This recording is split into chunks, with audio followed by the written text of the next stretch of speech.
trunk. Pop the trunk. Pop the trunk. Pop the trunk. Pop the trunk. Yo. Yes. You are now tuned in to Pop the Trunk. My name is Vinnie Paz. I'm here with my co-host with the co-most, the Mr. Majestic Left, Right, Left Kid. To my right is Irish Billy. Hello. B, what episode is this? Episodio número 9. Our special guest, my brother from another, Mr. Scott Stallone. Welcome, sir. The great. Good to be here. It's great. Welcome. Thank you for In our beautiful new studio. yes. Thank you for joining us, my friend. Thanks for having me. Got him out the lab. We did. It did. These guys working. Yeah. So All the way from Long Island, the great island that produces nothing but talent. yeah, we're surrounded by the island. Well, you need to be propped up by people from Long Island. I noticed. Wow, it's cheap. This is you gotta import the heavy hitters in order to I know. do your thing. So you got Scott and of course me. Wow, I don't know if I'm dead weight, but might be. a little bit. Yeah, Scott's a buoy though. He keeps you up. He does. Yeah. He does. What episode is it? You just say 9. this is? Knowing as that you stay on the island. Could say it like that. Sure. Could say 9. Scott, thank you for joining us. Hey. He's not only left the lab, but we had him. This guy eats clean. We had him eating our beets. Oh. He had a slice. You know Poor what I guy. mean? It's my cheat day. This whole thing is a cheat day. It is. For me. It is the whole thing. I'm a different set of 4 walls. Right. Different diet. Same thing with me. Different schedule. Same thing with me. It's weird. So yeah, I'm gonna start off asking a few things that maybe or maybe not. I don't even know. So you were born on that? You were born in Queens, right? Flushing, Yeah. actually. Okay, so you're born in Flushing, Queens. You grow up on the island. Now your mother was an artist, and still is an Still active is. artist. Yeah. Yeah. Still So is. at Very what much so. at what point at what age were you start thinking, I'm interested in things that the other little kids around me aren't? Yeah, like I think I might be different. Yeah. Yeah. When does that? Like second grade. Okay. So Like very I'm not early. kidding, like second grade, because my school was like an elementary school, but we were fortunate enough to have like a music program, which is rare now. But like, it was like one of those things where I was doing as many musical things in the school as I possibly could. And then I got to 5th grade and I had the greatest band teacher and I hated everything else about the school. And I used to cut class in 5th grade, 4th grade. The guy used to lie for me. Wow. Yeah, he used to say, "Oh no, he had a lesson, because if you had a lesson, you could get out of class." Right. So I would go and be down there with Mr. Matson, and he's like, "Yeah, just try this instrument." I'd be So playing. what were you trained on at this point, or At first it was like, I don't know, what's that thing? He's like, "It's a trombone." I'm like, "Okay, cool, great, I love this." Then I was playing baritone horn. Then I was like, "Oh, this is cool. What's this?" And it's like it's a string bass. Now I'm small for my size now. Imagine back then, string bass is pretty much like a twice double bass? double bass. Yeah. Yeah, sure. And I couldn't even reach the top to tune it, but I was like, "This is dope. I'm playing this. What? I love this." Mm-hmm. He's like, "Why don't you sit down at this instrument here? It's the piano." I'm like, okay, good. But things are firing in your this- head. Oh, it was this nuts same- because he was giving me the tool. He was like, "Go ahead." Yeah, and you were going. Well, this is- you're his. That's a dream student. That you're that I guess interested so. and invested. Yeah. but it's guess also so, a yeah. dream teacher for someone Right. for someone to sort of encourage you at that age in the arts. Plus, at home, it was like my mom's an artist, so she has that sensibility where she's like, "Oh, I see what's going on." Right, and rather than discouraging, which some parents do, especially You're being gonna be a Italian. dentist. Right. Italian families can be like, no, you're Right. going to be a Right. whatever. No, you're bricklayer. gonna make the brajol. You're gonna Exactly. You're gonna cut the meat. Exactly. You're gonna be a but. My family had bakeries. Right. It's very likely that I would have been the bread guy The bread guy. after my father. If your mother wasn't an artist and said, look, Right. if you want to do this, Right. let's do this. Yeah. Was your brother similarly into arts? My brother was not into arts the way I was. My Okay. brother had other things, and he's driven too, just like Yeah. me. Yeah. But we're the same person, but in different disciplines. In different fields. Yeah. Okay. So do That's you interesting. remember the first thing that you musically, the first thing you got that wasn't what the other kids in school were, that wasn't considered pop? Do you remember either punk, reggae, hardcore, hip hop thing that you got that then took not only your inclination to play music, but go, what the fuck is happening here? It was literally around me all the time. I remember going, yeah, I don't know what this is, but this is amazing. It's a Hendrix record. Mm-hmm. You know, like it blew my mind. Now, where did you get that? Your mom? Yeah. Yeah. Okay. My parents had a fucking record collection. So Okay. you can curse on this. Yeah. Yeah. Yeah, Of course. Of course. We encourage. Oops. Yeah. She had like there was like Joni Mitchell records. Right. Mhm. There was Beatles records. There was just all the stuff that you're supposed to listen to as the building blocks. Right. It was just there in my house. You know what I mean? So do you remember the first thing you heard that was outside of those building blocks that we would call it subculture? I definitely remember hearing like my friends' older brothers playing There it is. like Sabbath records. I remember hearing Pistols for the first time. You know, I remember hearing stuff at John Silla's house. John's brother had the record collection of all record collections. To me, you know, Yeah, of course. at that age, it was like, oh my God. And at that age, it was like he had the room with the giant studio, like speaker system. Right, Like right. the big wood grain Yes. things that Yeah. you would get Like with the components Yeah. everywhere.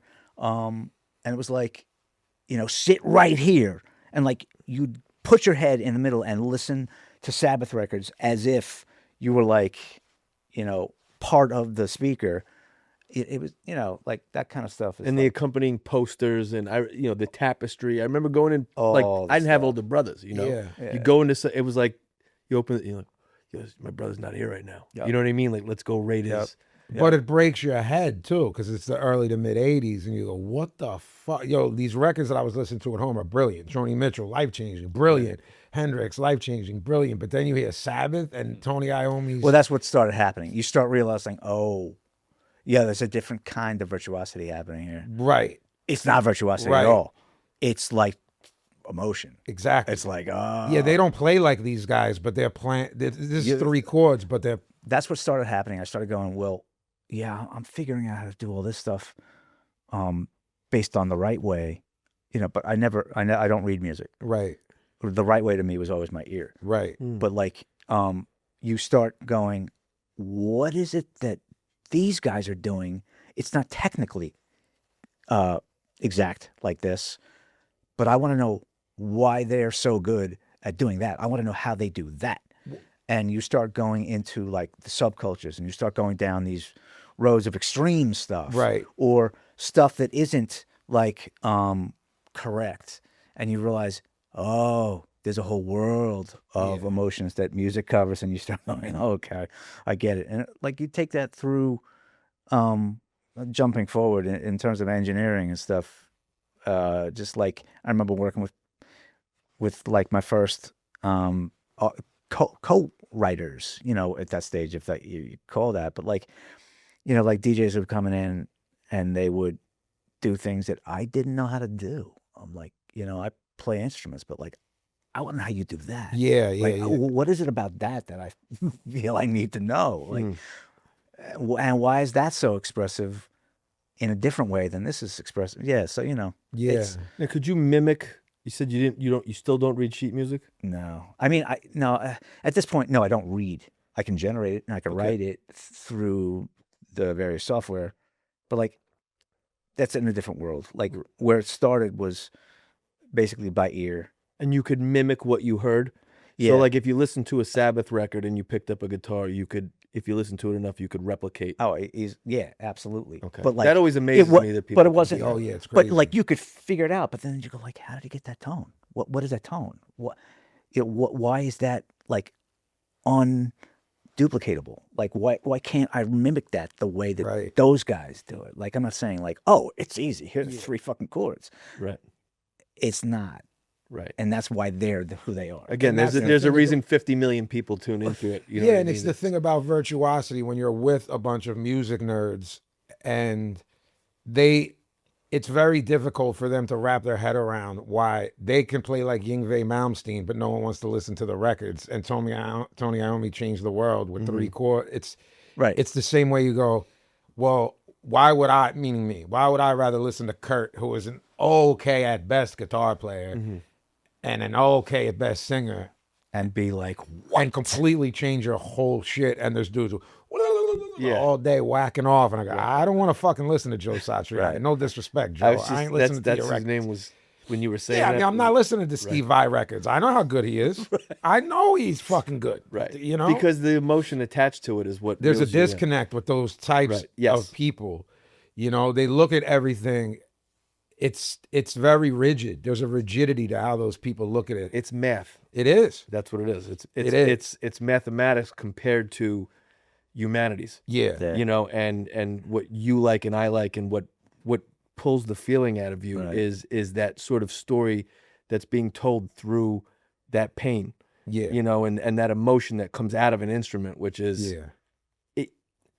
you can't describe how it either makes you feel, and if you feel it, you feel it. Exactly.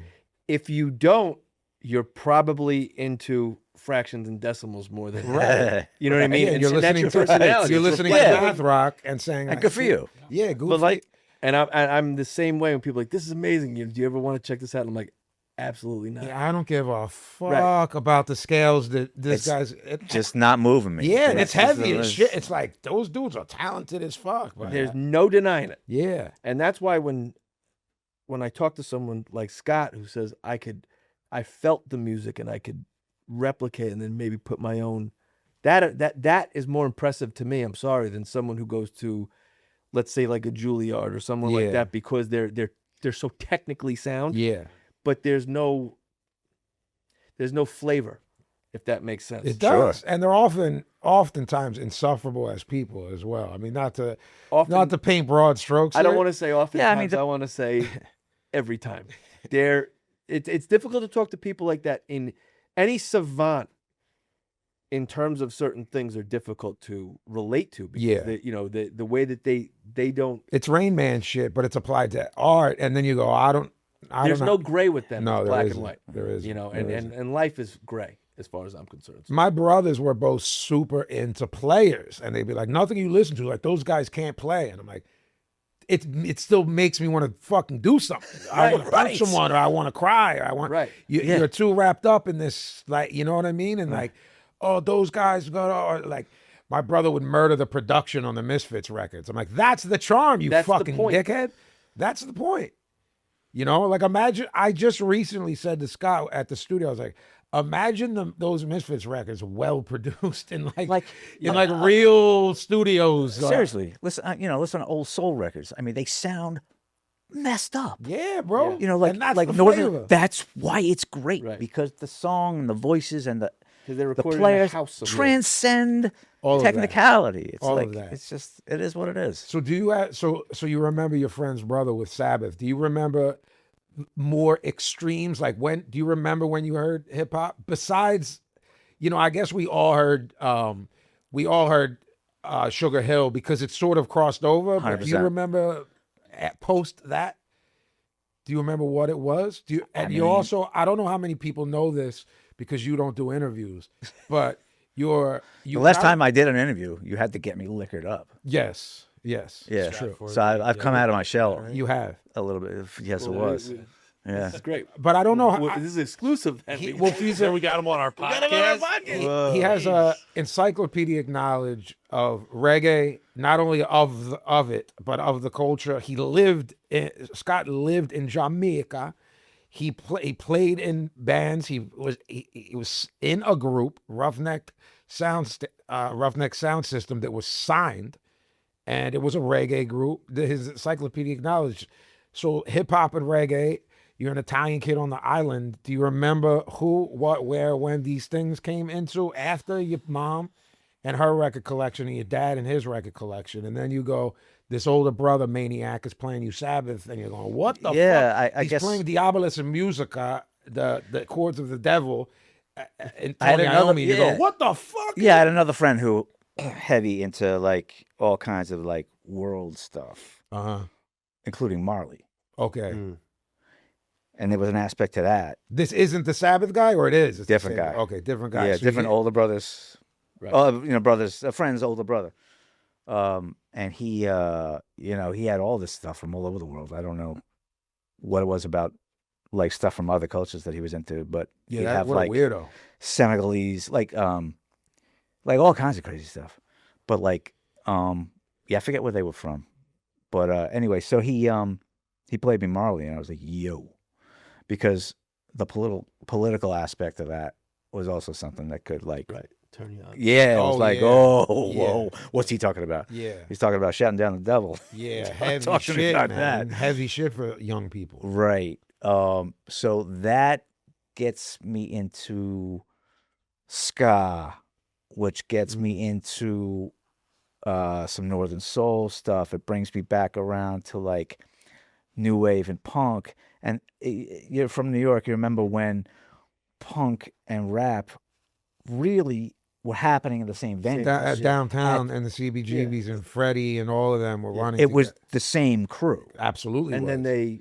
they started to, Right. cross paths. Right. Right. Hey, you have and cross- Grandmaster Flash hanging out with Debbie Harry. Right. Freddie's hanging out with the Ramones, you're When going, that started happening, I was like, oh, anything goes. I'm like, Yeah. oh, okay. Right. Hold on Yeah. a second. Because now we're just talking about, communicating through whatever means necessary. Sure. It's like, well, you start going, these are all people with no money. This is poor music. and Whether it's New York in that time, And what year? Was- What year are you saying this? This is.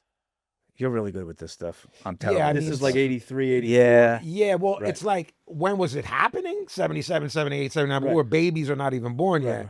But it's still hovering over into Melly Mel and Cash and the Rapture video, which Right. just Sure. starts getting played as And we by the start time seeing MTV. We're able to appreciate it. You realize, this is all part of our city. This is happening Right. here. This is now happening, and then it sort of replicated again in the early 90s for us.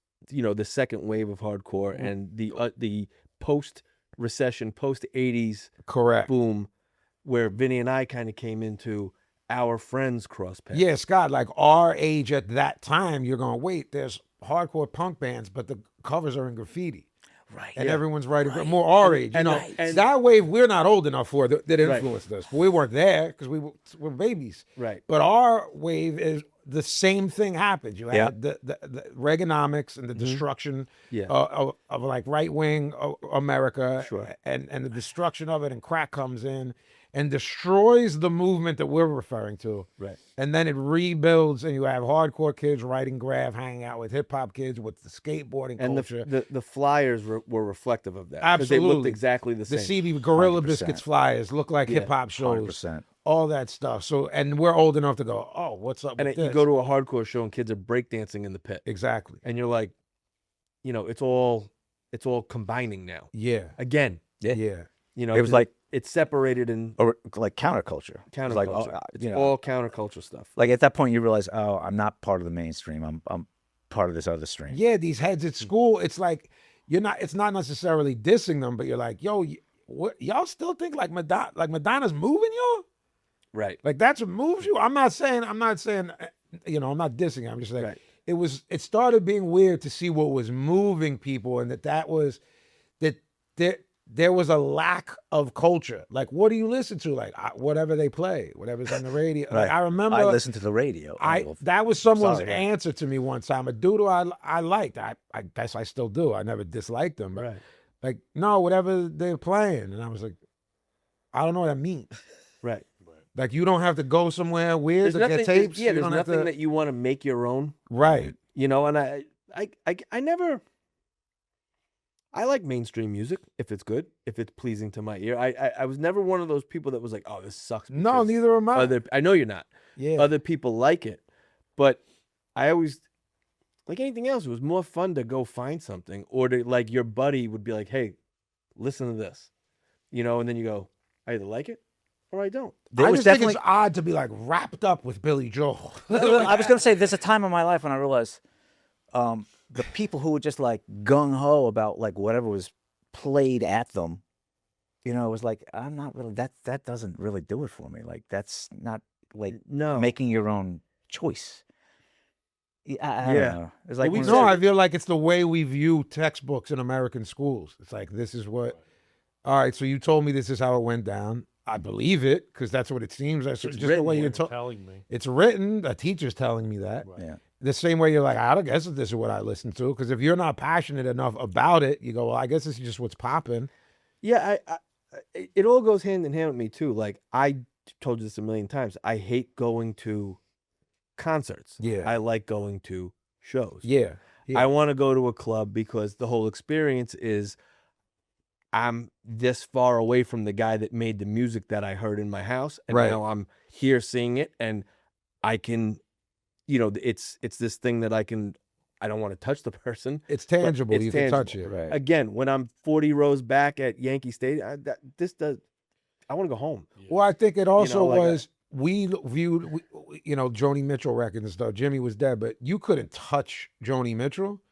You're like listening to the Bad Brains. You're like, I could go to a CB's matinee and be a foot from HR. Exactly. I could go to a dance hall show. Boujou will be, you know, even if it's madly successful, I could still, you know. I can hear their fingers scraping across the strings on the guitar as they're playing. That's what I like to do. You know, like yeah, of course. I'm here, seeing and hearing that, and I can like the speaker is making my chest hurt. Yeah, it's reverberating. Like that's why I'm here. Yeah, of course. You know. So do you remember going from, so you hear Marley and that just opens up everything. So now you're off to the races as far as that's concerned. You're still playing and learning instruments at school and cutting and stuff like that. When and where and what opportunity presents itself for you to be like, I'm playing with other musicians, and what was it? Yeah. Do you remember what it was and what kind of stuff you were doing? Yeah, I was playing keys. Mm-hmm. That was my first instrument. When I was coming up, my mom was fortunate enough to get a piano. Oh wow! You know, salute. And it just showed up in my house. Wow. And it was like one of these things where it's just like, well, you know, instead of you going to the neighbor's house where they have one, every damn day, you know, we got you this thing, and we're like, oh my god, and so then I started like, I don't know, I guess I was writing. I didn't realize I was writing because, you know, like I said, I never learned to read, and I was just trying to figure stuff out. So you stay in the house until you can figure out everything you've heard, you know, whether it was played on guitar or whatever. Yeah. Like you figured out how to play it on the instrument that you have. Yeah. So that was the instrument I got proficient at the furthest, you know, and then so I started, you know, putting stuff together. And the first band that I really put together was a band at UMass, Amherst. Okay. And we were doing a bunch you went to college at, UMass Amherst. I mean, it took me all through high school to realize that I don't know, I guess I didn't lock in with a group of people who were playing. You know what I mean? Like, well, it's not so easy either at that age. Yeah, you know, I mean, I guess we didn't produce that many people who were, I guess there wasn't that many places to do it. I can't remember why, but like there was no way to do it yourself. Yeah. You know what I mean, by the time I got to school, I was like, okay, I can do this myself. Okay. You know, I think I bought some primitive. I bought a Rhodes. I bought a electric Rhodes. Is piano. that the first thing you bought? Yeah, it was. And this is at UMass. Yeah. Okay. I bought it used, of course, because I think they weren't making them.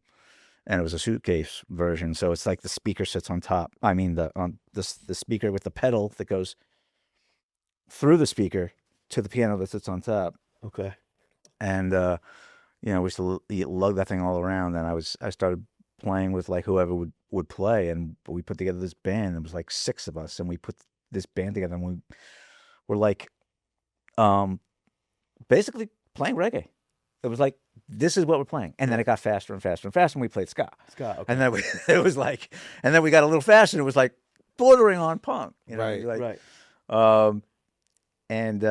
So there were like 6 or 7 bands all through that whole period. But I Now, you started. guys were playing gigs too? Yeah, we were Yeah, playing you- gigs. cool. Yeah, yeah. Now, had you started? All around New England, wherever we could play, wherever they Where got. they'd have you? Or Yeah, were yeah. you booking gigs, or was it? Yeah, like my singer was. I mean, I was like writing with the singer, and the singer's from And these are Guyanese. originals? Yeah. Oh, cool. Yeah. The singer's from Guyana, and he had some friends who were in Jamaica. And the two of us, we were when we were playing in the band, we were like kind of toying around with mostly covers. You know what I mean? Mhm. But then the two of us got separated, and the two of us went down to Jamaica together. And he knew like Danny Brownie and the Brownie Brothers, and they were like original dancehall producers. Yeah, heavies. in Kingston. And so we went down there and we lived there for like 6 months and did a ton of demo work. And came back and taught everybody the songs that we had written. And then we went back down for another 6 months and wrote a bunch more stuff. And, we were, So now at this point, were you done with college? Or you kind of took a break? I took a break. Okay. Like, And then this you was go like, and re-enroll, or just go back to Massachusetts? no, I'd and- basically show up on the day of my finals, having missed the entire semester, and then fail out of everything miserably. Now, were you guys? Because I'm like, you were in Jamaica. I'm living Because life. you're in Jamaica, Sorry, Kingston, man. writing reggae. The records. school is great, but I'm going to the school of life. Right. So Did you guys have the name yet, and all of that? we had a stuff? couple names. Yeah. Okay, so this is not Roughneck Sound. No, this is Yeah. pre that. This is I Culture. was the name of the Okay. band. Oh, that's dope. Yeah, and that we just did a bunch of stuff. We worked at Music Mountain in Jamaica. We worked at this tiny little place called Couch or CRS Studios in like the hills of Kingston, and I remember recording, playing some stuff, and this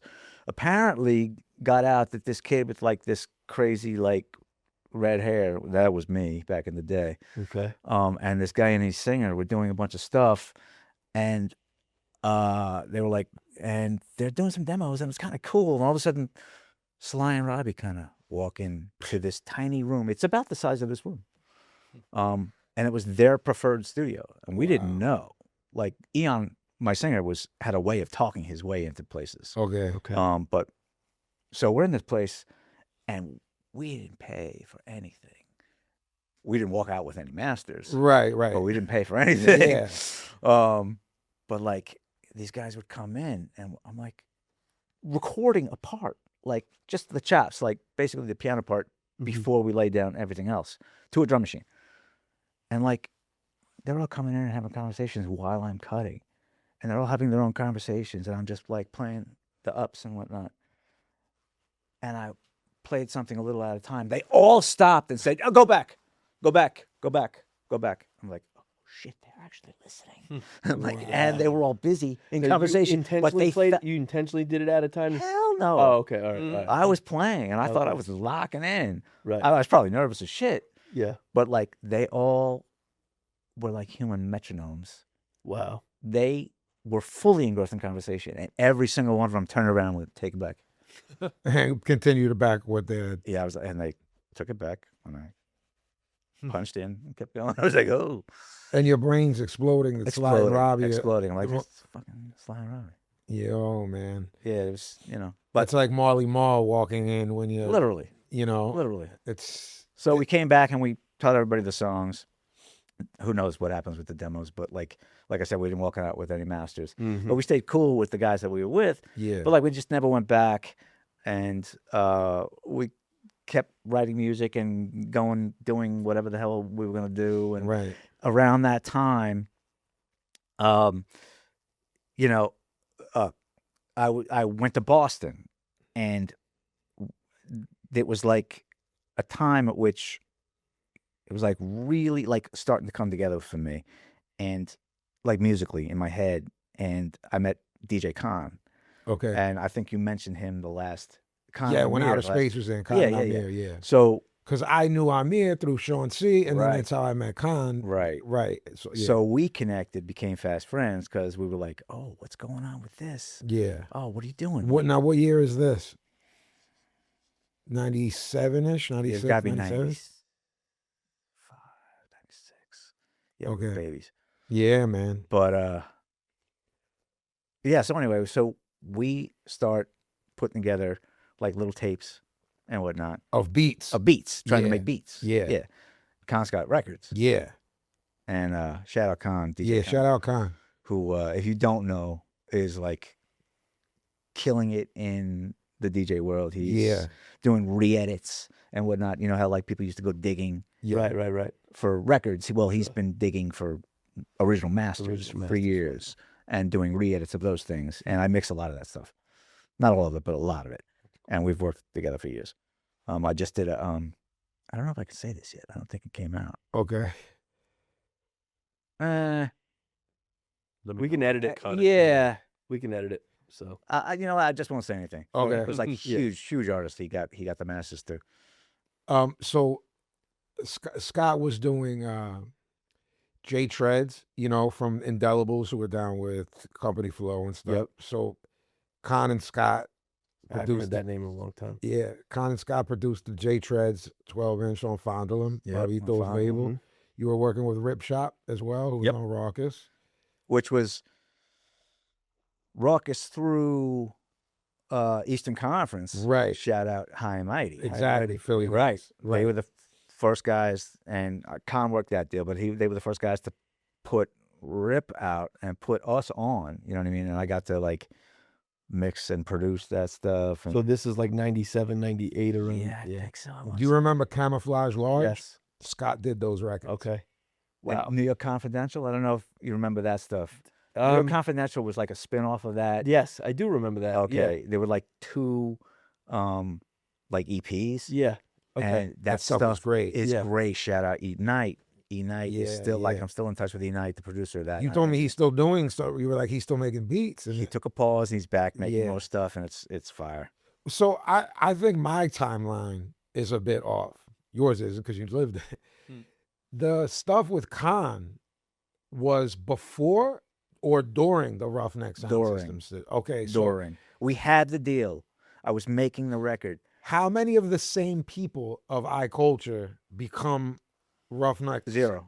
Zero. Different Not, crews. not even the guy. completely different crews. The guy in East Guy wasn't the guy that's in the. Okay. Nope, completely different crews. So So bridge that. I'm like Bridge that for pouring us. real myself out basically all over the place. I'm like writing, engineering. You're trying to get on, essentially. You're doing whatever you can do. You're doing the musician version of rapping in every cipher. Basically. Yeah. Every open mic. Right. Yeah. And is this before you would pick up and play with huge artists? Because he was picking up gigs like, oh, I'm gonna go play with Junior Reed tonight. I'm like, what the fuck are you talking about? He's telling me like, oh, I never played with Junior Reed. but like, but living some in people Boston, you did though. I will say this: living in Boston, there's a huge West Indian community there. Okay. And because we were doing like the Warner Brothers thing, the Roughneck Sound System was a reggae influenced pop group, if I'm honest. But it was like at that time when like there was always a Jamaican guy in the crew. Yeah, you know we what I mean? Like, we are recently joking. Remember, our era was like the two rappers and then the Jamaican guy doing the hook. It's Right, like right. the It was like that. It was a spin-off Bush of that. Babies had it. 100%. You know, Orange Americans. yes, Orange American, like everybody. So Smith and Wesson. I mean, yeah, that whole is that you Yeah. know their whole vibe was absolutely, that they were rude boys absolutely, with the ganja plants. absolutely. So how does that stuff turn into what it did, and how did the deal come about? Well, the deal came about because I knew a guy. Was it two? It was two vocalists in Yes. Roughneck Sons, Yes. and you were doing all the production. Yeah. So how many people were in it total? It was like 5 guys. There were 3 of us signed, Okay. but I relied on some of the guys that I was playing with in some of the Bill's Bar Scene. bands. Right. Right. Mm. And we used to do a Sunday night reggae night there all the time. Okay. And like I just had enough people that I could call on to come in to be featured. Gotcha. So we did features around the core members of this core group, and that's what got signed. So we had a friend who was an engineer. His name was Jimmy Randolph, and he lived in South Boston. He was like, come through, I'll actually mix these things for you, because I wasn't an engineer, really. You know, I wasn't at that time. Yeah. And he played it for a friend of his who was trying to manage bands, and he got it to the guy who would eventually A&R for Quest Warner, who's the original and current drummer of Gang of Four, Hugo Burnham. Which is crazy. It's wild. Yeah. This whole trajectory is. It's wild, man. Yeah, it's nuts. It's wild. It's stories that need to be told. That's why I like that we're doing. So shout out Hugo. Yeah. Gang of Four. Yeah, shout out Gang of Four. I mean, come on. Yeah, guns. Right, guns. Yeah. And Hugo's aces. And we would jerk offs. We were just the nightmare artists. So you're like 20 years old with the deal, right? Yeah, we were kids. Yeah, and man. we thought, oh, this is how it goes. Of course. This is how, we're on. And we didn't realize how much we were fucked. Like, and basically we got that deal. Yeah. We didn't do it punk rock. Right. We got the deal and realized, oh, we're the write-offs. Right. We're the people who aren't going to get on. I mean, who aren't going to get the record. How long does it take you to realize that into the thing? So you recorded a whole LP. I moved down here before I even got out of my deal. I didn't know that. Yeah. So we met and you were still in that deal. Yep. I just didn't know. Yep. So, Because we couldn't even get a hold of the legal department. Like, fuck a major label. yeah, fuck it. Like, Yeah, there was I think nobody. That's the theme of this. It pretty much is. Your whole Yeah. career. Yeah, right. Yeah. And this Right, whole exactly. podcast from day one. Exactly. So I went through that whole process to meet you and go, nah, man, you did it all wrong. Right.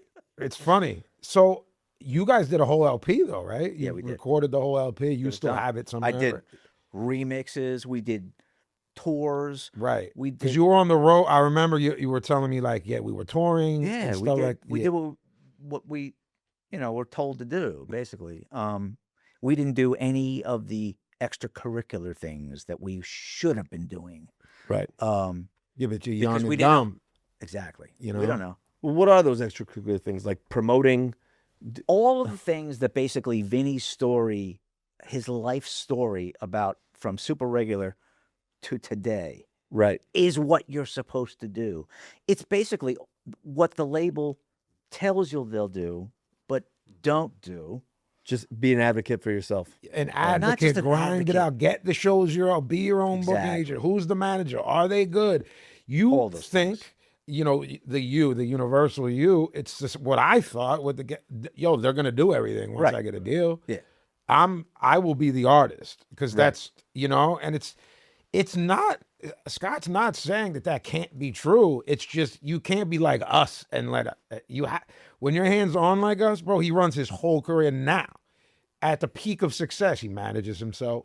He's the one brokering massive deals with. Right. So I could see like if you're a kid, it's like, and you get signed, you're like, all right, well, they're just going to do everything. Absolutely, and I it's just why I just write raps that's or I what just I write wanted. music. I Because saw- what you see on like videos at that point, yeah. it's like, oh wow, everybody's paid and on and everything's good. And we thought at that age, all these dudes who were doing a couple 100,000 units were paid. Like we thought they were, Yeah. If Good you for were life. say like one of the greatest groups ever, but say the Artifacts, right? Those records didn't even go gold. We all thought they were. You're Right. on BET and MTV, right? Right. If you were on TV, you're rich. you're right? rich. right, you're getting your face carved in rock somewhere. Absolutely. You're on some Mount Rushmore. I don't know which one, but you're on Right. some Mount Rushmore. You Right. got a deal? Word? Right. And that spans everything. If you were reggae, if you were dancehall, if you were... Bro, I thought... This is more younger, but if you were a punk, I thought punk bands like lived off music. I Yeah. thought they were like, oh, yo, like Minor Threat is paid. Because all we thought was like, So did I. we can obtain, if we can get on that stage, if we can get in this arena, then we're there. Well, I know We're- $5 seems like a lot to me. Yeah. So if there's 200 people in here, these guys must be. I thought I remember thinking it was Revival. That's how long ago this was, right? I was like, R.I.P. RIP. I was like, yo, I'll bet these bands make $1,000 a show.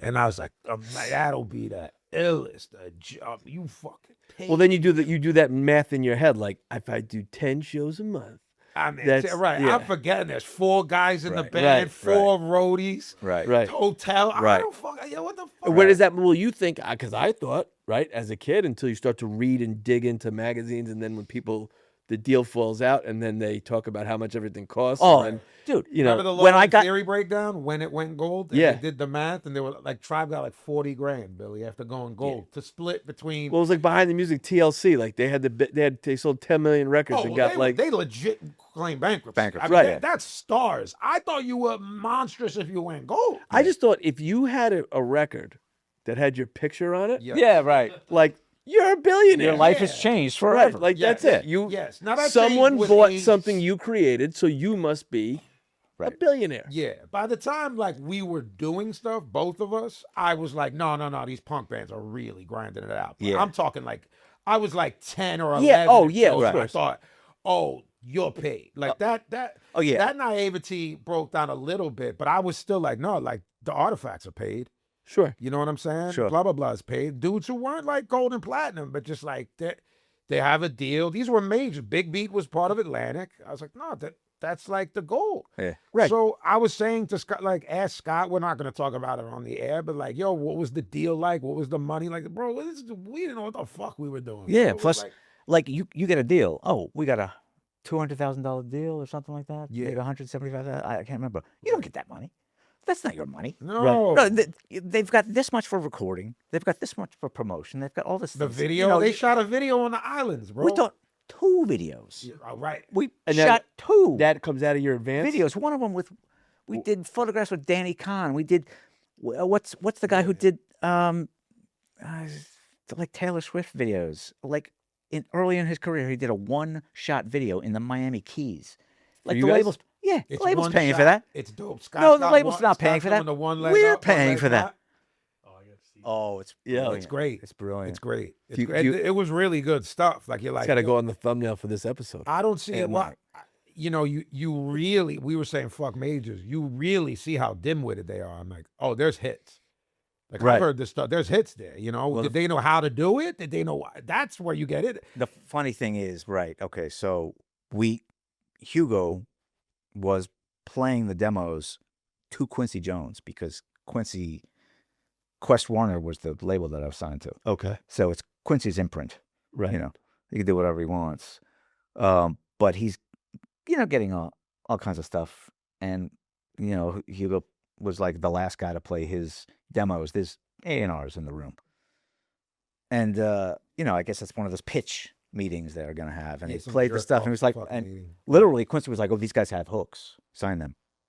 I'm like, oh, okay. Yeah, So that's good. Quincy Jones tells you have hooks, and he's Yeah. a kid. You Yeah, know. but is it compared to whatever else he was hearing that day? Like Right. whatever it was, Right. who knows? Anyway, Right. Right. If he has a good day, is okay. yeah, you know what I mean. Like lucky us, we stepped in shit. We got the deal. Cool. Remember All right. Justin Warfield being the rapper Justin Warfield? He was on Quest.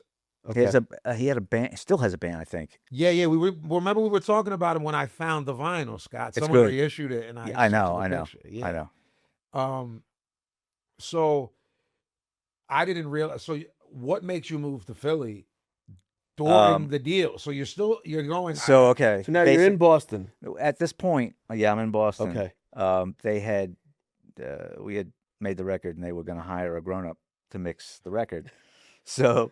At that period, my ears were shifting, and they were like, "We've got to lift the guys that could mix this record." And we're like going down the list. I'm like, Joe the Butcher, Right. yo, he did Cypress. I'm like, I want to meet this guy. Tim Dog, Cypress. Now, Right. now you're following. We've talked about this liner notes in. Oh, music. 100%. Right. Yeah. Yeah. Again, so you know who creates this stuff and who Yeah. finishes it and who puts it together and okay. Right. So Most people don't go. I know this many. This person, this engineer, this. Right. Yeah, It because takes a special kind of person. yeah, because Yes, a sicko. the nerd, We're like sicko- yeah, we're sickos. like just a whatever. Now, So the other guys in the band, were they as involved in that part? no, Or they were no, like, well, they whoever never made another note of music in their lives. Right, like whatever you Right. guys throw at me, I will. Right. But you stepped in and said, Very I much, want. I'm along for the ride, Scott. Just Right. Yeah, and trust me, I mean they did their part. They absolutely did. Shout out Chris. Shout out Bryn. Oh yeah, I've always had good words. Yeah. Yeah, Like yeah. it is what it is. It wasn't their, lifelong passion. Trajectory. Yeah, it's fine. But the thing is, I came down here on a 1-day turnaround from Boston to meet Joe. We went to Silk City. He took me out to lunch, showed me the whole studio. I was like, this is incredible. Whatever. Mhm. And then I met a girl that day. And I was like, yeah, okay, so we're going to do the record in Philly. That girl turned out to be my wife. There you go. Yeah, so I moved down here, during that long distance time. And Yeah. Okay. Yeah. So you just came and stayed, or you went back and then? it was a 1-day turnaround. Then I came down to actually mix the record once I was done recording it. Right. How much Philly experience had you had prior to meeting Joe the Butcher and spending Oh, that zero. time here? Zero. That Okay. 1 day. Okay. That Well, you one got, besides meeting the girl, were you like, this city's dope, or do you not even remember? No. Oh, I was like, this city's dope. Okay. Yeah, no, I was I definitely. always felt that way. I Yeah, know, no. From jump, because the original Studio 4, In the city. yeah, Yeah. was legendary. Right. It was like the Roots were coming through. Yep. They had just signed the Fugees or Yeah, whatever. Yeah. They were showing me stuff. and Nas I'm was still technically on Ruffhouse. like you said, halftime was the Right. was the Was song the- on the was Zebra. Yeah, Head. Zebrahead Yeah, sounds right. Zebrahead, yeah. and was burning. And Incredible. yeah, man. Tim Dog went fucking platinum. People forget that. Like, Fuck oh, Compton. Fuck Compton was big. Yo, not gold. Platinum. Yo, That was a Beth's- platinum record. Yes. Yeah, Beth's like best friend to this day is the girl who plays whatever Michelle A. on the Michelle- Tim Dog record. That does the Michelle A voice. Yes. Yeah. Yeah. The white girl? I No, there's a, remember. there's a white girl on that record. Yeah. She does the voices. Okay. Yeah, that's her. Yeah. That song is. But Ruffhouse's run at that time, you Right. know, and the studio, yeah. it was like bringing, because we had like Philly's, the perception was, all right, what do we have in Philly? We had the run of real hard, like Schoolie D, but it's start of gangster rap, you know? Right, yeah. Who was walking around studio for all the time, Because Yeah. those records are I on was like, Ruffhouse. That's fucking stupid. Yeah. And he's working with Abel Ferrara at the time. So he's like scoring Abel Ferrara films, the inventor of gangster rap. Right. You know, it was this weird time after the Will Smith stuff where people stopped fucking with Philly because it was like, oh, that's what Philly is. Fresh Right, Prince. And I'm not saying it's good or bad. I'm just like, no, it's the Philly is MCs here, but nobody Right, was really checking for it until Tariq and Quest got Right. the deal. And then they start being there. And it was like their third album before people really started checking them. the Roots. The Roots. Yeah, I mean, Yeah. Illadove Half-Life is where it Whereas really, it really popped. Yeah. that's the third. But like as Scott said, there was this scene at Ruffhouse, even if people weren't on Ruffhouse. The Roots weren't on Ruffhouse, but they were there all the time, and people were recording there. Yeah. And then Cypress is the biggest thing in the world at this time that he comes down. So this is like Black Sunday era Cypress. No, one after that. Yeah. You Okay. know, Right. Temples of Boom. Temples of Boom. Yeah, Illusions, stuff like that. 94. Temples of Boom, right? Or Temples 95? of Boom's like 95, 96. 6. And then, Yep. and it's Okay. they're still the biggest group in, you know, Massive. massive. They're stuck. Headlining Lollapalooza. Yeah. Oh, rock stars. They're like, rock from, stars at like, this point. And the yeah. Fugees are on, you know, the first album comes, The Blunted on Reality, Mm-hmm. and someone there's like, this record didn't do well, but they're on to something. Yeah. You know, someone had to Can I wear get a date And that was the shit. Salam busy. Remy The remix. Salam the Remy Salam- remix yeah. starts Yeah. to pick up. The vocab remix starts to pick up, and we'll give them another shot. If you're not busy, I would not mind taking. That was that Yes. that album, right? The first right. record. Yeah. And then they do 18 million records the next time out, and they're Ooh la la. And we used to run into Clef at Double Exposure. They sent us to media training. This is my only. You and Wyclef together? No. Oh, The Fugees were going to the same media. Everybody. We met Smith and Wesson up there. Smith at and this Wesson. media training shit. Yeah. Yeah, I what a mean, nightmare. it was awful. It's media training Yeah, because for you know people like me. you're gonna get sat in a chair like this, and people are gonna ask you questions. Oh, I so see what you you're saying. can't like come off like a jerk off or like an So they're trying to show you how to be civilized. right. Okay. They're like, oh, there's a potential that you're didn't gonna work. turn up and be a boob. You know, when we get you on Jay Leno, if you're a boob, you could pack up your whole career. But it's Teach you how to be a robot. Teach you Essentially. how to like be a fucking strapper. not lose hundreds of thousands of dollars Yeah. that a label just spent on Right. you. Okay. You just lost 100,000 units sold. Right, That because you're right, because you basically insulted this poor journalist who's asking you Yeah, the questions schmo- nicely. the schmohawk. Right. Yeah. Did you find it valuable, stuff like that? Honestly, there were a couple people there that were aces. It was great. Yeah. Did I find it valuable? Yeah, I guess I did. At the time, it was like, why are we doing There is a this? way to respond to questions and do interviews. I, and- I don't know this stuff. So yeah, there was value in it. Okay. It's like, okay. it's There's over. even value in it when there's not value in it, though. You find value in it, and then you Right. make Even if it takes 5 years to take. to take. Yeah. Because I was fucking let interesting. loose onto the world, Yeah. you know, and didn't do myself any favors, Right. you know, and it still haunts me. Even if you, to spite them, go and do everything they tell you not to do, eventually you realize, you know what, I probably shouldn't have done that. Yeah. Right. Right. Yeah. Yeah, probably 'cause should have been a nice- you're coming in there punk rock Right. and fuck these people and none of that, but not everyone's a jerk. There is a nice journalist. that Like means well. you answered a question at the end of the episode, you know what would I change? I guess empathy and kindness. And that's one of those things that they were trying to instill in you in a way Right. that would have suited your station in life at that time. Yeah. You know what I mean? But like, you're a kid. You know, Yeah. you don't necessarily take that thing. Right. There's something to be Especially said if someone's about, telling you to do it. yeah. And 100%. especially with the nature of an artist who wants to create. If someone's telling me, it's your natural instinct to turn your back You to want to be a someone contrarian. You talking want to at push you. back. You don't think it's punk rock to be that way. Especially playing in the arenas that we're playing in, Yes. doing the styles of stuff that we're doing. Right. You realize maybe I was a dick back then. Maybe I thought I knew it all. Maybe and it's not. Like Scott said, there is stuff to learn. Right. Some of it can be cringe. Some of it you're like, nah, man, fuck all this. But Right. like, Yeah. no, what about the people that are inquisitive and do want to know about it? You should understand how to deal Yeah. with people. You know what I mean? Mhm. Like, I'm sure, like I said, bro, he's dealing with people that corporations. That was 30 years ago, and you go, maybe I took some of that and I'm using it now. Yeah. I didn't need it then, but I might need it now when these people are doing revisions 15 times on a thing and he hasn't slept for 48 hours. You know what you would do? Because you have road rage and you're nuts. Do you know what I would do? And he's like, I've been there. When he's like, Right. bro, I'm on my 15th revision of this thing, of something for something very big. Again, a lot of this stuff we can't talk about specifics of what it's for, but maybe a massive film or something. You just got to go, okay, 15 times, whatever it takes. But it's some person who doesn't know Yeah. what they're talking about, maybe. And you're like, You have to realize, it's my job to translate what they're saying. This bean counter has an opinion. I have to respect it, yes. or at least put that into some kind of a revision that makes the product at the end better. So did it pay off?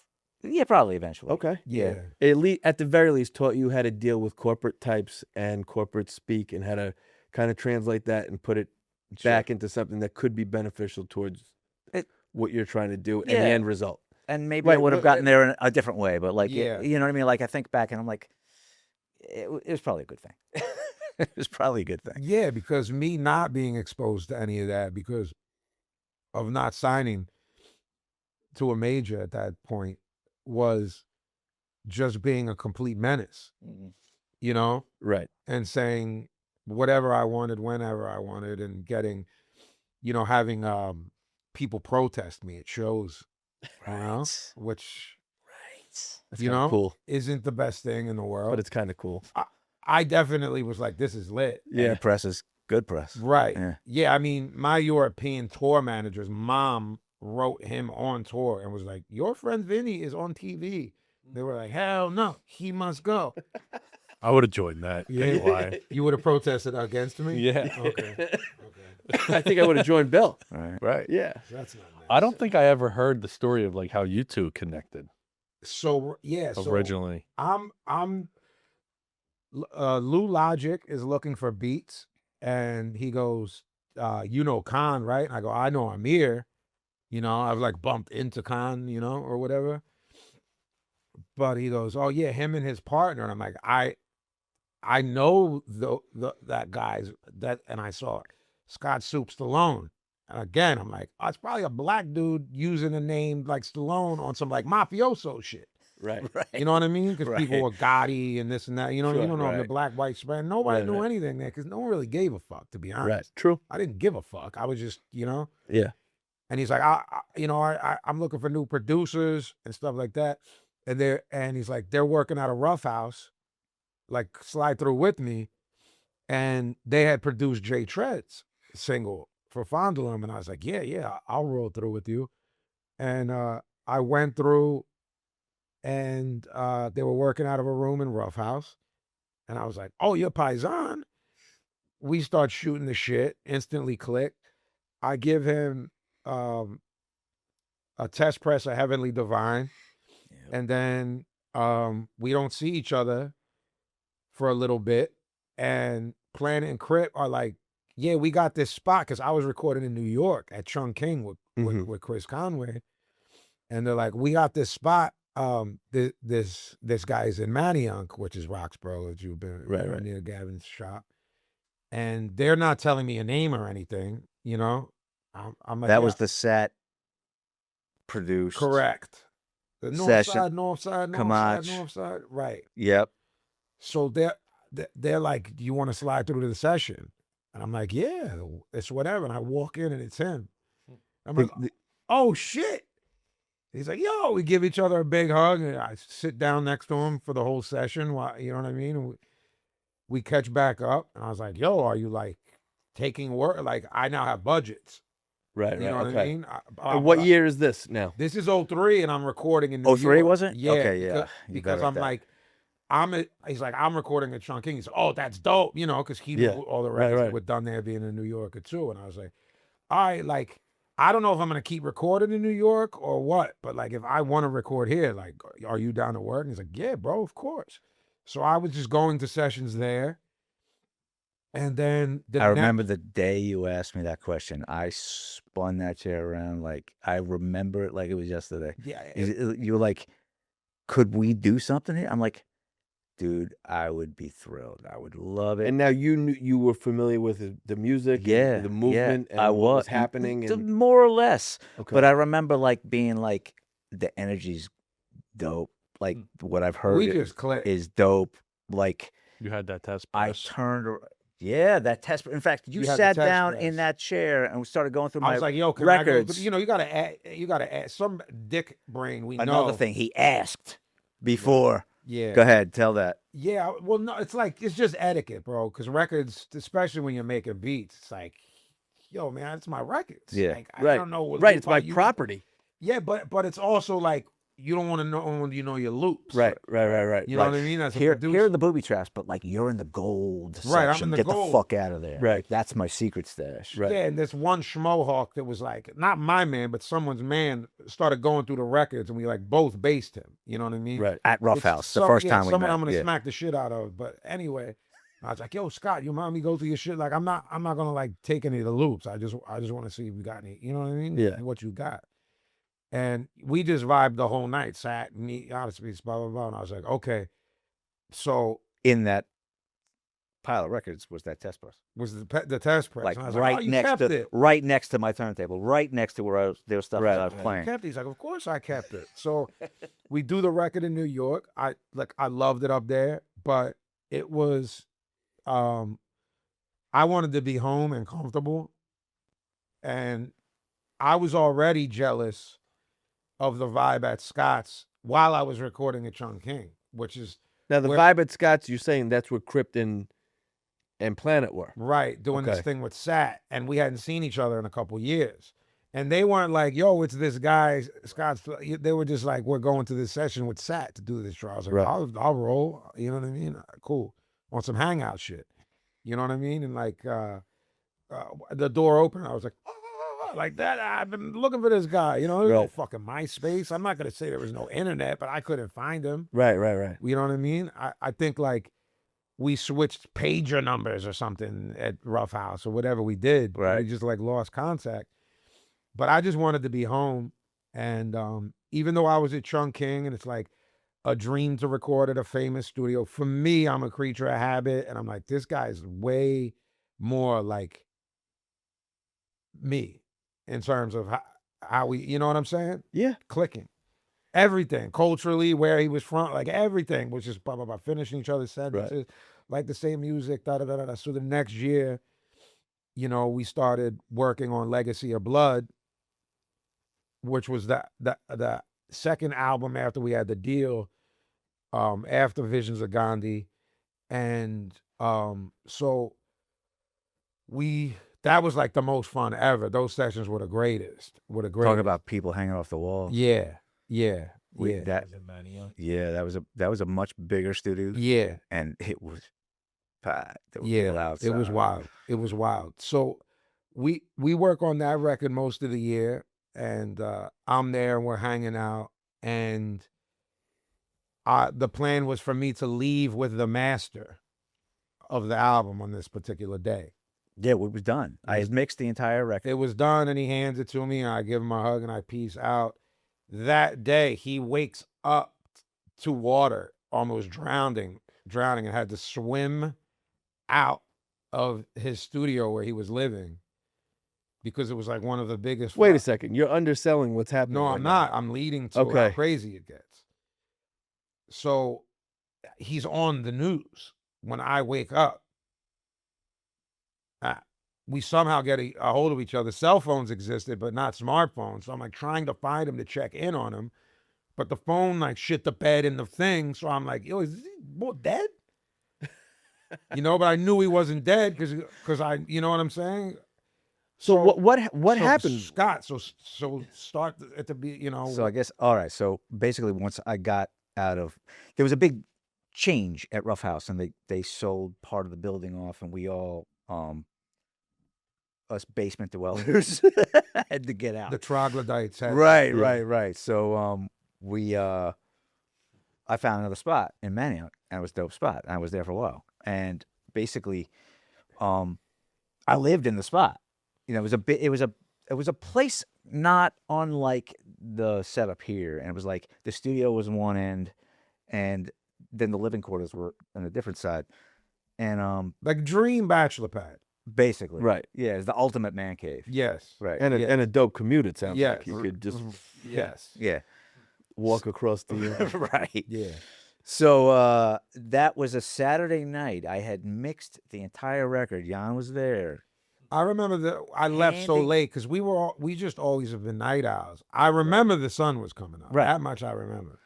Handed you the entire record Yes, on a CD. on a disc, Disc. right? Yeah, it was like go to mastering. Yeah.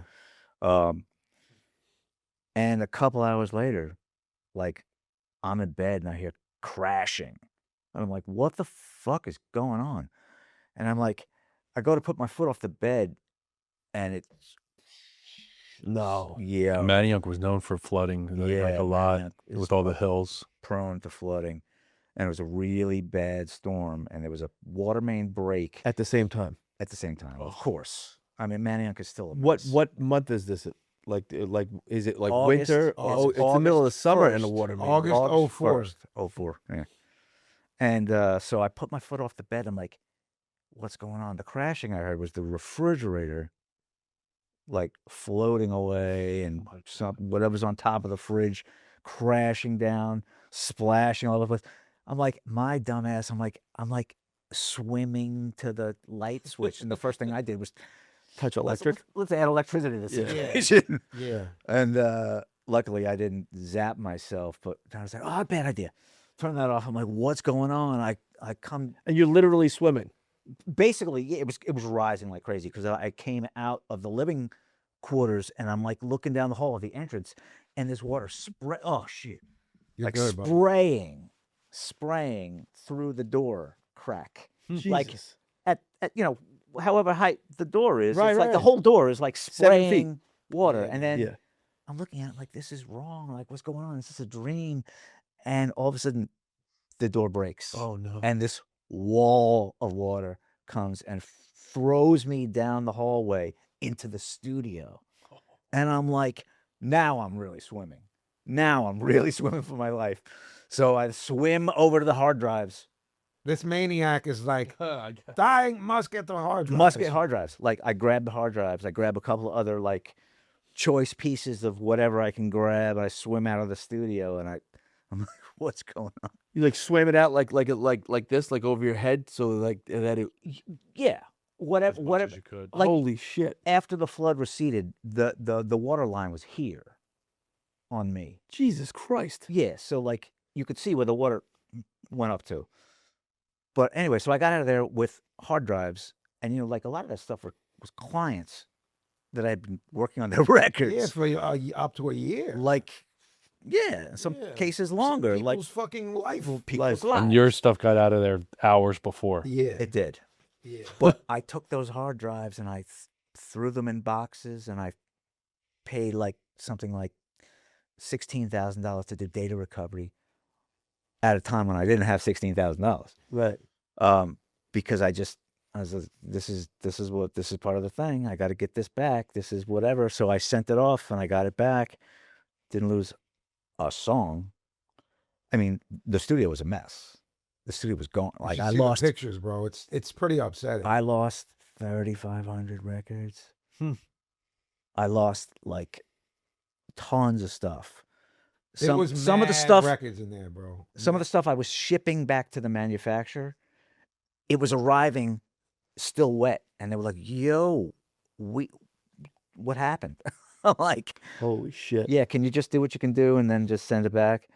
And they're like, "Yeah, okay." Like some of these companies, like Empirical Labs, Yeah. fixed the gear, did the upgrade, sent it back free of charge. Like Glyph hard drive company, they were like, "Yeah, no problem. We got you. Everything's good." I remember when this is you were what we do. telling me this. I'm like, Yeah. what Now, Yeah.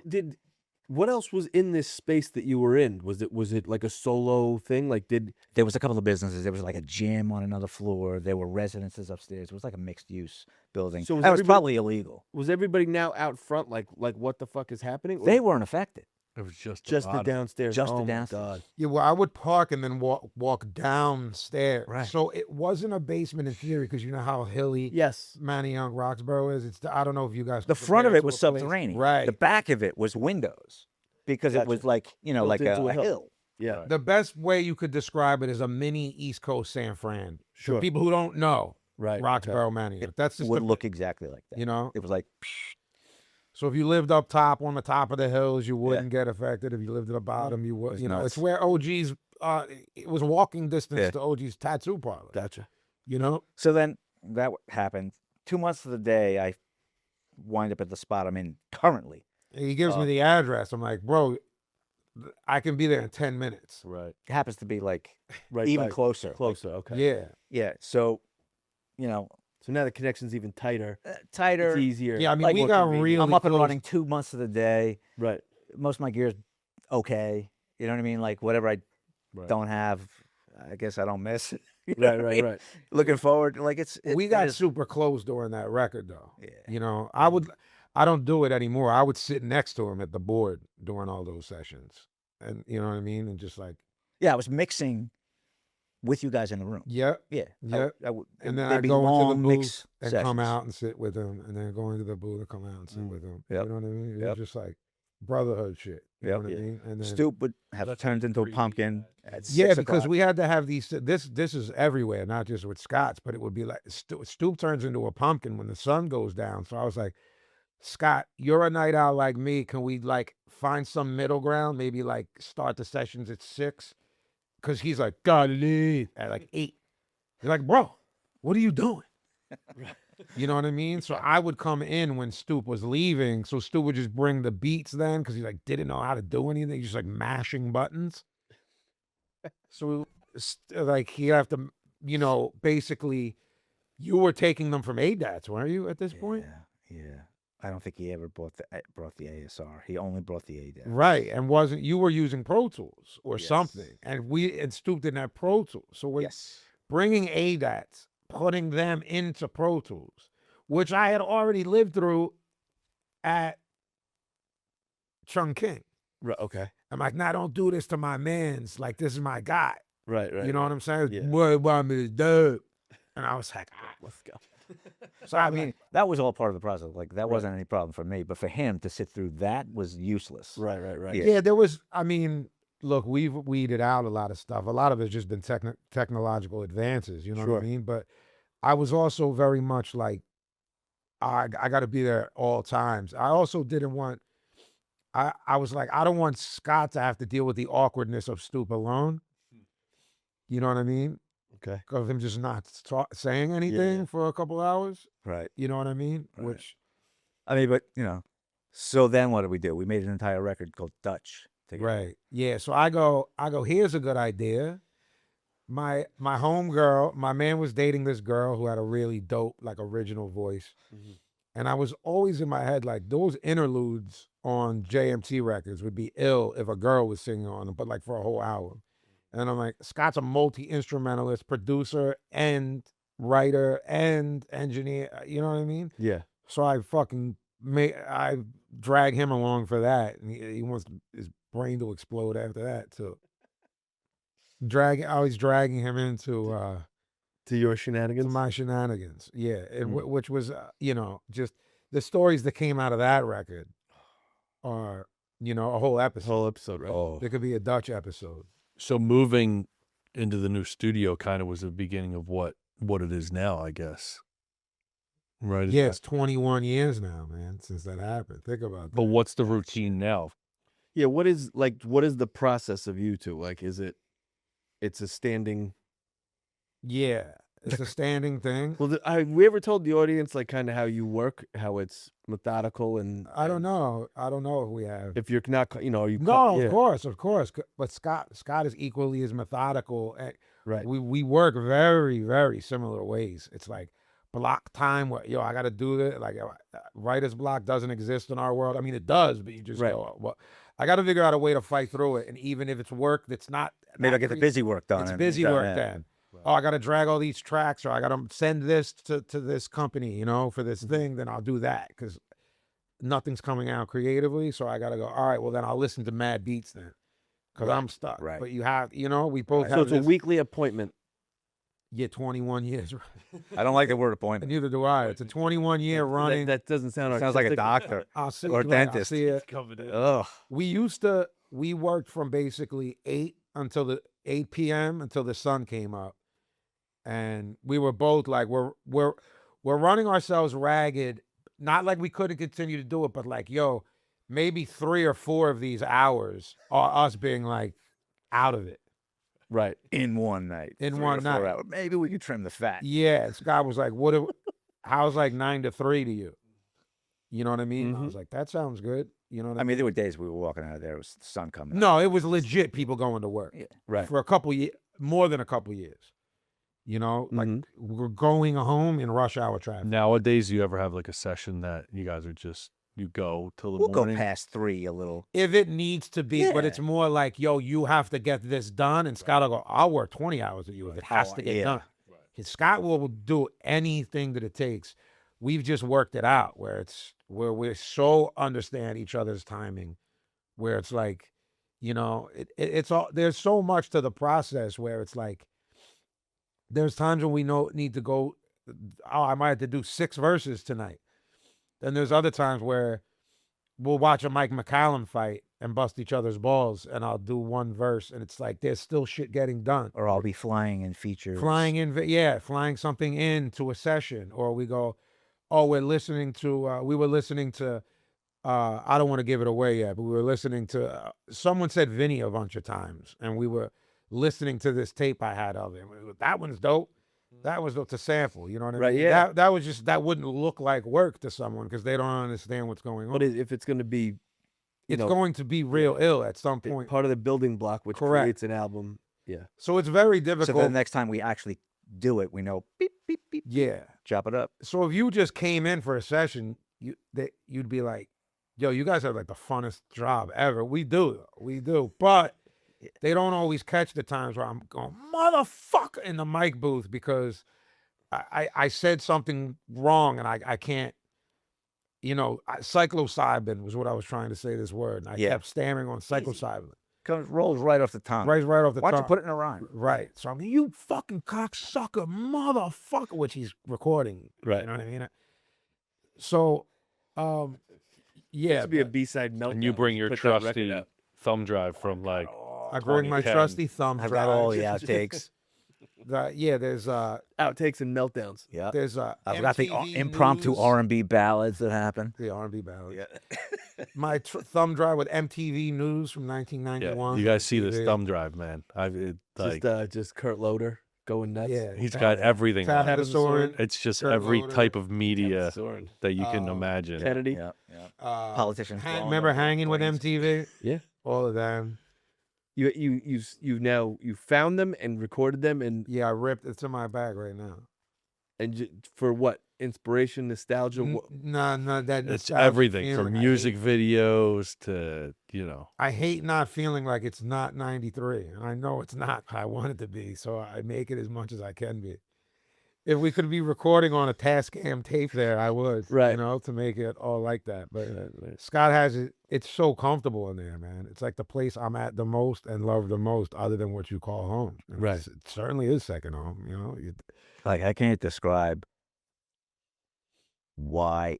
Like, I can't describe how a session goes down and not make it sound Looney Tunes. Yeah. it But if sounds- you're there, you're like, oh, okay, Well, I get it. Now, is this common with other artists, or just like you have a unique relationship with I Paz? have and relationships, like, they all have. Other artists have their own thing. This is unique. This is unique. Yeah, this is unique because it's unique to him. Right. But you know what I mean? Like, it's exceptionally unique. Yeah, well, but it works. I think if you came to a session, B, you'd leave going, not how does anything get done? How do they get so much? I have like 70 songs now. You came Right, to our right. session, you'd be like, yo, these guys, what did they call it when we were dicking around? Stop lollygagging. The teacher would tell it looks like we're lollygagging. Yeah. No, but when he that's your turns around process. and gives That's- me a look, I do 4 verses. I was going to say, I've been in there before, have and there's been. just like, they just work well off each other. Like, Scott will turn around and like he's doing something, and like Vinny knows when like a certain turn of the chair, and then it's like time to move on to the next thing. Yeah, because I'll be like, yo, look at here. Yo, look at Kurt Loder was the illest. You know what I mean? And Right, sometimes right. he'll give me the look like, nah, bro. I got to like fly this role for him. Yo, I'm trying to- watch. It's the most perfect 3-piece ever thrown. Like, pop, down. Yeah, I like make him stop working to watch the Arturo Gotti hit Joey Gamache for the best combination. That's But great, Vin. It's, I got- yeah, but it's mixed. But it helps you. So No, like his ability to make me feel comfortable. that's what I'm. Yeah, that's and these are things that get into what we started with over an hour ago of talking about people who understand virtuosity and people who understand the simplicity of 3 notes. It's like there's a comfortability and there's something going on here that creates the type of environment that lends itself to making all this music all the time. And the environment is so important in that situation where I can't speak. That's why when you said, I stepped back when you said, is this unique? Because I don't know how it is with other artists. You know what I mean? For him. Because he does tons of work alone, more than he used to do way more sessions with artists than he does now. You know what I mean? Because he's so busy with writing, producing, soundtrack work, Well, tell us what else besides this do you work on, and what are you? Can you divulge what you currently work on? Yeah, well, Vin's not wrong about how few sessions that I actually have attending, people coming in. And it's only because like there's been a lot of other stuff that has been taking my time away. I mean, I'm still doing heavy mix work for other artists. Like Danny Brown, 8-Track, Chromeo, Salute all those guys. yeah, all those Salute guys. A-Track, Danny Brown, Chromeo. Scott's done great stuff with them. They're just, some of the greatest people in the industry, good guys. So you never lose track of the real ones. You know what I mean? Right. I basically kind of slowed down on the ones that are less serious. But then for the past, I guess it's been 13, 14, 15 years, I've been doing, I know, right? I've been doing composing. So not beat making anymore. In the world of sync, my title is composer. Okay. So I've been doing a lot of stuff for game titles like Fortnite. I've done like about 15 or so last time I counted. I do promos for their Epic Games, catalog, mostly Fortnite. I do a lot of like custom stuff for advertising. It'll be like a 48-hour deadline. We've got a custom piece. We need it to sound like this and this and this. Here's the demographic, and it's for a national commercial. Okay, cool. Doing that. One day it'll be pop punk. The next day it'll be, trailer music. The next You did the trap joint. Yeah, it's like you name it. Like that's low hanging fruit. It's like a trap joint. Cool. I can just fall out of my chair and do this. Right. Boom bap. I'm on it. Got you. But like it's like anything on the Spanish language cover of a Selena. I don't know. Whatever. It could be anything. So I do a lot of that, and that's been my main thing aside from the mix work and very very A-list VIP artists. Okay. Number one over here. There he goes. I don't know that I'm either one of those things, but that's my In brother. my book. That's my brother. In my book, yeah. That's my brother. So that's all. That's how it comes down to me. Yeah. You know what I mean? Yeah. The brotherhood of it, which like, I was like, I don't know about anything else where this shit takes us. Where life takes us. But I'm like, you ain't getting rid of me. Right. You know what I'm saying? Yeah. Like if it takes you to LA, I guess I'm just booking out like 3-week times where I'm living with you, or the hotel up the street. You know what I'm saying? But you ain't getting rid of me till you quit. And I'm assuming it's vice versa. Vice versa. I told Beth, I said, if we ever move, it's got to be within, 10 minutes drive. Yeah, you always joked with me about that. Yeah. But yeah, it's yeah, I mean, it's and he's like one of the close guy that hangs out and talks to my mom. You know what I mean? We just He's a good Italian kid from Long Island. yeah, you know what bro, I mean? but we're You just got to family. respect mom. What's you love? know? Maui. Shout out Maui. Shout out mom. We're family first. You know what I'm saying? And it's like That's another common theme in your career is that your friends turn into family, and as they get folded into business, they remain family. yeah, it's I think you see in other situations in this industry how that can implode. Sure. These people who are like grew up in the projects together and started this company and like now they don't even talk. You know what I'm saying? It's like we just avoid all of that at all costs. Right. Whatever that is that takes you there. You know what I mean? It seems like a really dark place to go where you're like, someone I'm that close to, no, I don't fuck with them anymore. It's like, no, that's never happened. Yeah. You know what I'm saying? So it's like the relationship is first, and the fact that we're lucky enough to do this for a living, we always say it to each other, like, bro, we somehow, I don't know how this worked out that as kids, I don't know how many people go like, I want to do this when you're 6, and whatever that thing was, you do it. You're doing it, yeah. Like, oh, I want to play for the Yankees, and then you do. Well, I'm here to tell you, our odds were as far as a Yankees player is. It's no different when you do the math of like, what's the math of being in the NBA? To be a successful artist, musician is just as difficult. difficult. So, absolutely. Certainly if you do the math of like all major sports and then boxing or something and add up how many of them exist and then add up how many people live off of their art, it's, Oh, it's a small. one in a I said on one of our episodes, but I don't know which one. Billy One looked in a up the million number. isn't. Did look it up. Yeah, but 1 in a million isn't it? It's more. I think whatever. It was a crazy. It's wildly unlikely to become successful after doing what you correct. do. And 2 people who are friends. Yeah. And like family did it. Where we thank God we don't have another gig. This is our 9 to 5. We don't. Again, it sounds like there's no plan. No, B. and Scott, I don't want to speak for him, but on plan the one A. episode we were like, there is no other one, man. There never was. There never was. And everyone that we knew or know, there was some get out of jail free card. And because there was one, It stopped. we weren't going to do it. Yeah. Right. We were not gonna do it. There's You weren't too going to be the much bread fuck- maker.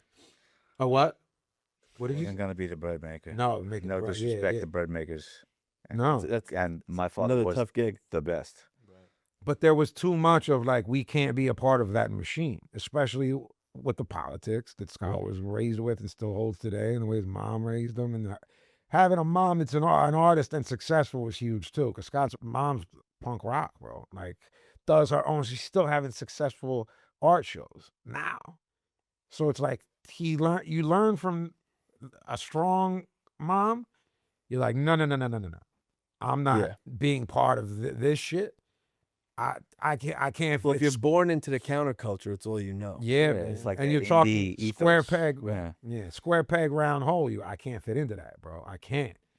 I'm not answering to this motherfucker. What are you crazy? Imagine a square like giving you orders, condescending. I mean, I was fired from every job I had, so There you have it. There you have it. Like I just think of that. There's just it's just when you're reactionary, Yeah. you know, it's not gonna work, man. But it's interesting to see people who are like, yeah, there is like when plan B is death. It's interesting what the human spirit. Yeah. The human spirit's interesting, Right. Right. you know, right. and Sure. like where it can take you. It's interesting where you go like, just give someone a fucking sliver of a way out, and they'll take it.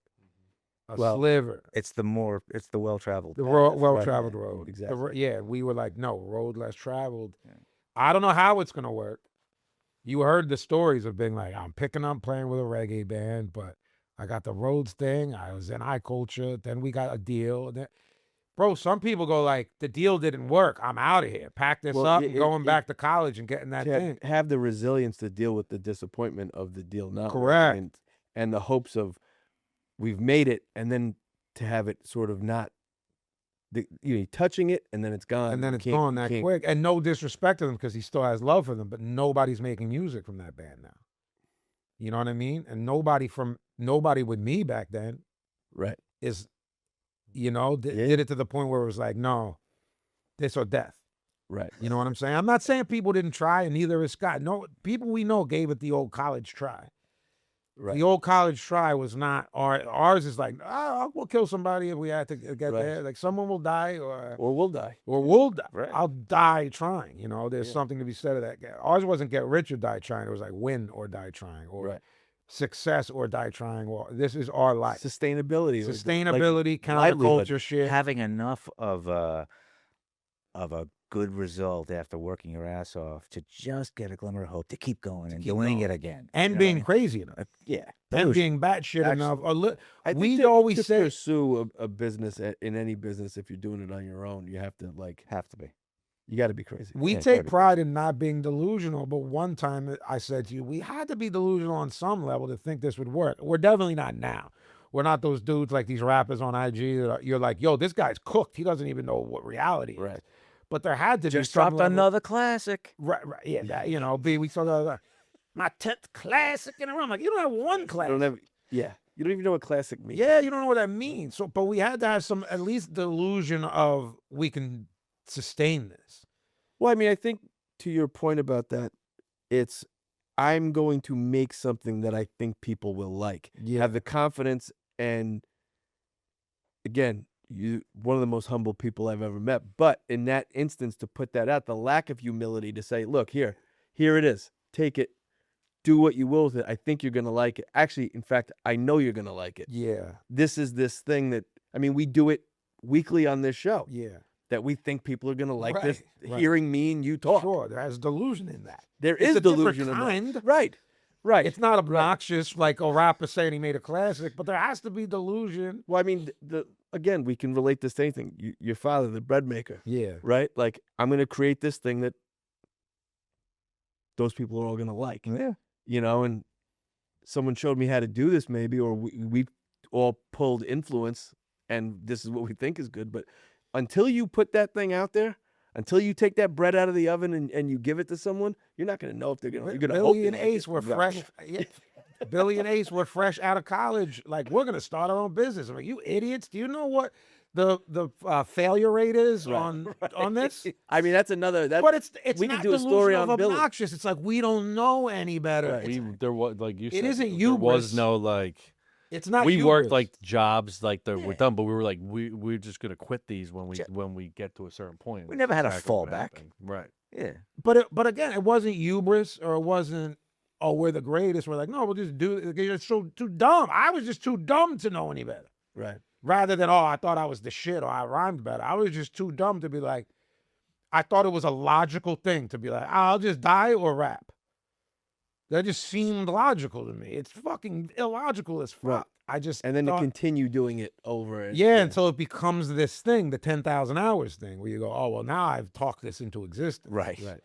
You know, where all of a sudden you go from picking up to playing with a reggae artist in Boston to doing national Well, commercials and the biggest video game in the world has 15-year pieces. How does that even fucking happen to the kid that heard a Sabbath record in Long Island? It's the most interesting thing in the world. well, I mean, to just It really is. You know, I know you don't think to so, leave 'cause college to go to there's something Jamaica fucking interesting. and then be like, oh shit, I have a final on the 23rd. I guess I got to go back and at least show up for it. What an idiot. I mean, no, it's great. I love it. Did I what it's great, was I though. thinking? Like, You were thinking this. Now we're talking Yeah, about I it on a was. show. I- And the world is hearing that. Right. And what happens from this? Somebody goes, that's fucking amazing that they did that. And a lot of times it makes people say, well, I can do that. And I go, I don't know if you can, man. Are you sure you know what we went yeah, through? but then who are we to say? Right. And then, I'm but then, not- but then there's the kid who goes, Right. you know what? I wouldn't have tried if I didn't listen to Scott and Vinny talk about it. Yes, yes. I also hope as many people hear our story and get inspired as many people to go, oh, I don't have that extra thing Right. those guys have. That fighter that trains. But that if you think ran- you fucking do, Right. go. Go, man. Do it. Go. So I think Don't- you guys articulate that real well in terms of sort of translating that for people who A, either think it's easy Yeah, or B, don't think it's attainable. yeah. You know, so you're going to turn off the right people and turn on the Right. the- But are you willing to be Marvin Hagler and run the extra miles? Are you willing to be? I think you'll influence those people that are, Yeah. and you'll do the right thing and discourage the people that aren't, not yeah, to waste like- their time. Yeah, yeah. You know what I mean? In a perfect world. Yeah, in a perfect world, that's what would happen. My brother, Man. could we do the 5 spot with you? So we have this thing Yeah. that we like to ask our guests. Don't we? Don't have to Is think it about it. an homage to the 5 spot? It's an absolute Physical- homage to Bernard Pivot. Oh, okay. Oh, okay. Yeah. It's an homage to the Actor Studio and the Bernard Pivot questionnaire. Okay. Anyone that's listening from France, that's I don't know how many listeners. I get to we call have. a friend? That's our biggest demo. Is France. French? Yeah. If French not- intellectuals is Papa Trump's bigger than Yeah, that's throwing eggs at us. Just have eggs thrown at us. All right. All right. Yeah, salute. that's all. All right, Scott, we'll see how many of these. Do I get to pass on any of You these? get to do whatever you Whatever you want. want. Oh, to be, cool. yeah, it could be fuck you. Don't ask me. You're that. driving like the- this game. Yeah, you're driving Yeah. the. I don't think any of It's the them- only kind of game I play. Yeah. What was the first piece of music you purchased with your own money? Do you remember? It could be no, I don't fucking remember that, you maniac. It was, Yeah, I got it. Oh, man. The first? yeah. Own money though, not like No, I know what you get- mean. Yeah. Not like, here's a couple bucks, go buy whatever you want. Right. You know, it's really weird. Like, I've gotten through this whole thing and never said how impressed I am by your memory. Like, Oh. I don't. Thank you. You don't have that thing. No, I don't. I don't have that thing. Like, I'm always looking for. I don't think you give a fuck.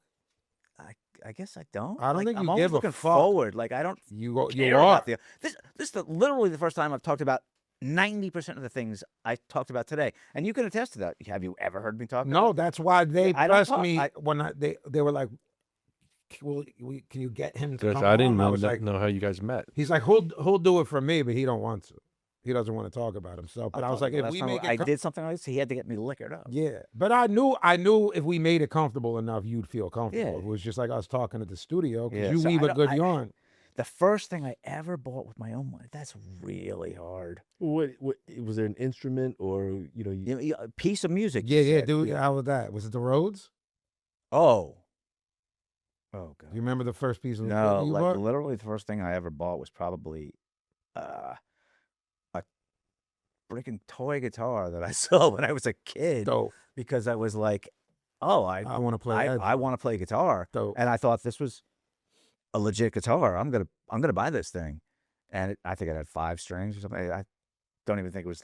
Excellent. Yeah, it was like this big, and I was like, Yeah. I'm figuring out songs on this thing. Dope. Yeah. So All right, this is a good one because you and B sell all of this shit. So, what's one conspiracy theory you low key believe? oh man, Do you believe the official Kennedy story? How's that? what is the official Kennedy? I mean, there's song? one shooter. Oh hell no. So yeah. So you don't believe it? So that would be yeah. Oswald. You know, Oswald was the shooter. That's Yeah, it. count Wrap me it in on up. that, Pack yeah. it. Okay. Would you rather time travel to the past or the future? The past is the future. Man, I don't know. I guess when I was a kid, I probably would have wanted to go forward. Now at You wanna this go stage, backward. I want to go back with my like advanced Understanding of life things. lived and the knowledge I have, and be ahead of everybody. What's the best advice you've ever been given? Hmm.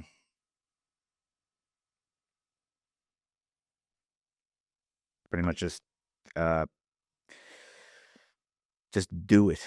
Just do it. You know, like if you believe in yourself, just do it. It's the only thing to do is to do it, right? Yeah. Last one. What profession other than your own would you like to attempt?